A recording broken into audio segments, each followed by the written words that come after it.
am Cheryl M. Walker. I use Cheryl, they, she pronouns. I'm a short Black woman who is most definitely still maybe perhaps not middle-aged anymore, but I also have very short gray-ish hair, and I am coming to you from Wilmington, North Carolina.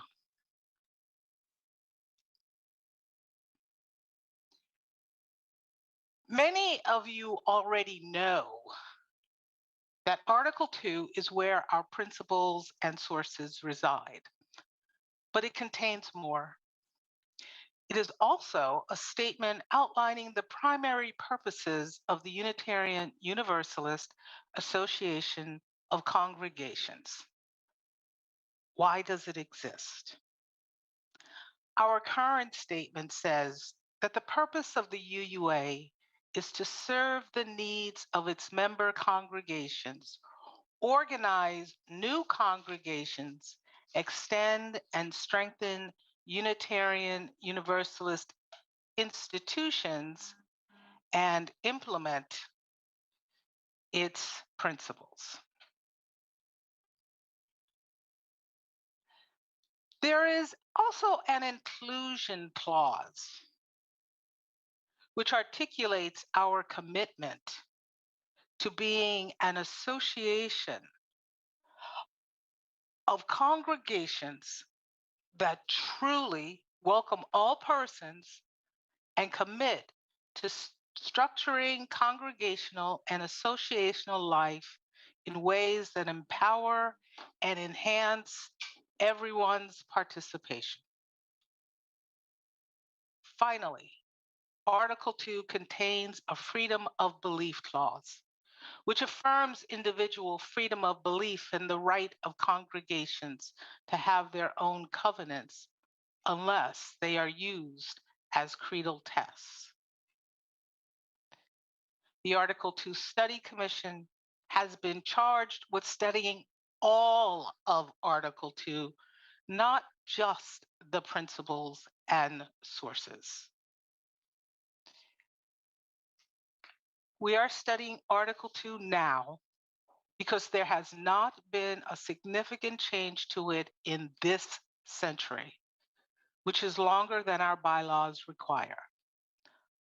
While there were recently proposed changes to the principles and sources which did not pass, there has not been a complete review of the entirety of Article 2. The Board of Trustees, under the leadership of Alandria Williams and Reverend Mr. Barb Grieve, created our charge. Central to our charge is that we ground our work in love because it is a core value that we share. The board also has given us a lot of freedom and directed us to be creative. And we have taken that seriously and have put everything on the table. We are encouraging you to think creatively about Article 2 as well. This is a time when we can shape the future of our faith. What an exciting time it is. We have until January of 2023 to present draft language of Article 2 to the Unitarian Universalist Association Board of Trustees in order for it to be put on the General Assembly agenda in June of 2023. It is not a lot of time, but it is enough time to engage UUs from all over and ensure that what we create really does represent what we as Unitarian Universalists hold to be true.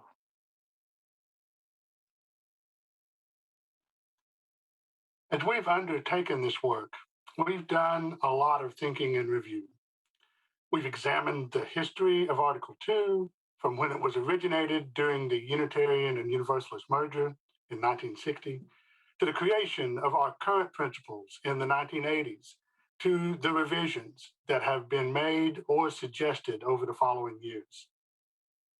The kind of work we would be doing is similar to previous revisions, but different in key ways.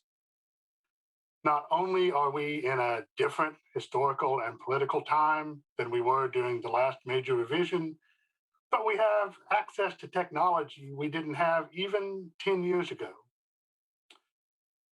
As Unitarian Universalists, we are a people of relationship and process.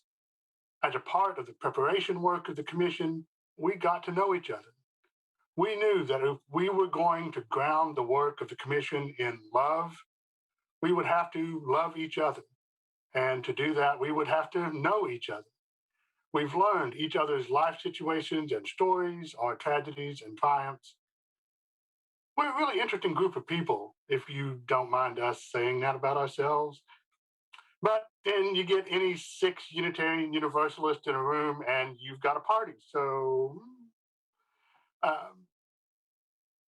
But we encourage you all to get to know each other and Unitarian Universalism in this process.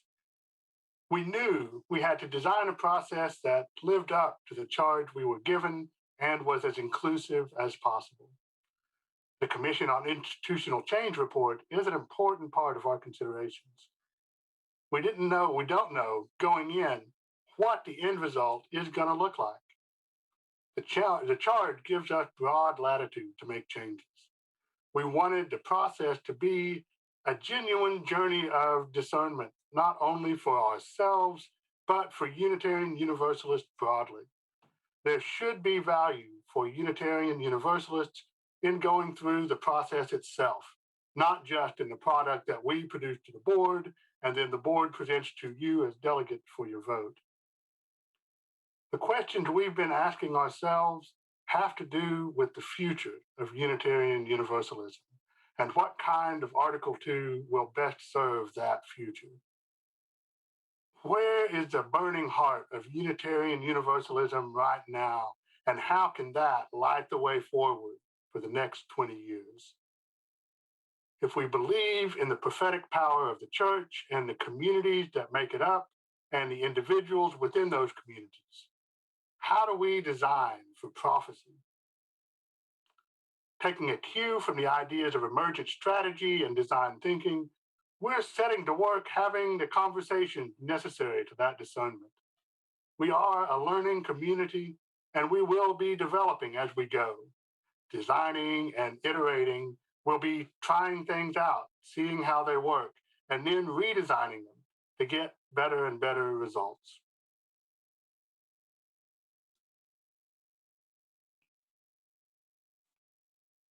We have identified 4 areas to explore in depth: our shared Unitarian Universalist values, the inspirations that form our values and our commitment, the mission and purpose of the Unitarian Universalist Association, and of course, our shared covenant. For each of these, we have a group of questions to help us understand our history, our present, and how we are called to be. The Commission wants to know, of course, Unitarian Universalists' answers to these questions, and we would love to have as many folks as possible answer them, including you. The board has identified stakeholder groups for us to be in conversation with, including General Assembly participants, past and present. We will be holding events, conducting interviews and surveys throughout the coming year. In addition, we've been charged to look at the recent history of grassroots movements for change within Unitarian Universalism itself, including, in the board's words, the clear call at GA 2017 for the inclusion of another principle, the 8th principle, explicitly calling us to be committed to active anti-racism and anti-oppression. There are many excellent meetings in our future in which we hope to learn more from UUs directly. At the same time, as we think how we might reimagine an Article 2 that will enable us to fulfill our aspirations, we're also interested in more than just answers from individuals and stakeholder groups.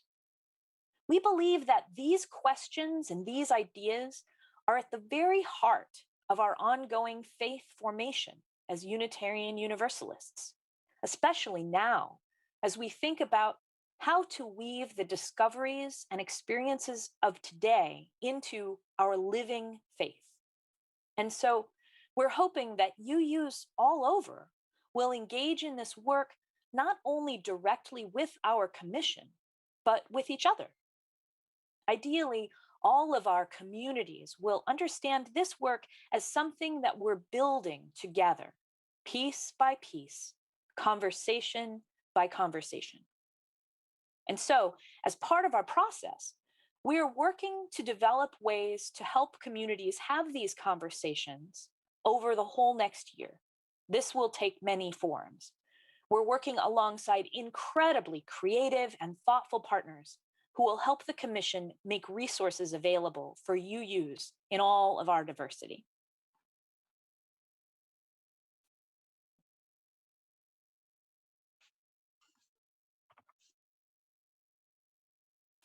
Going forward, we intend to provide and facilitate many different ways to engage with the work of reimagining Article 2.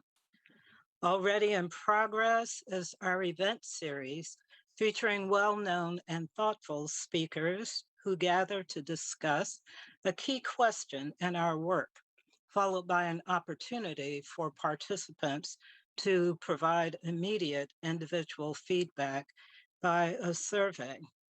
These are open to all. And after General Assembly and throughout the year, we will be sharing lesson plans for adult, youth, and family explorations that can be led online or in person in your congregations. In the works are covenant group guides, faith formation programs, family ministry materials, and more. Each will detail how you might connect with the Commission during or after your own congregational conversations. Special projects are in the process of being created, including a UU Wellspring program for deep spiritual work, and an interactive dinner church worship service for youth groups and young adults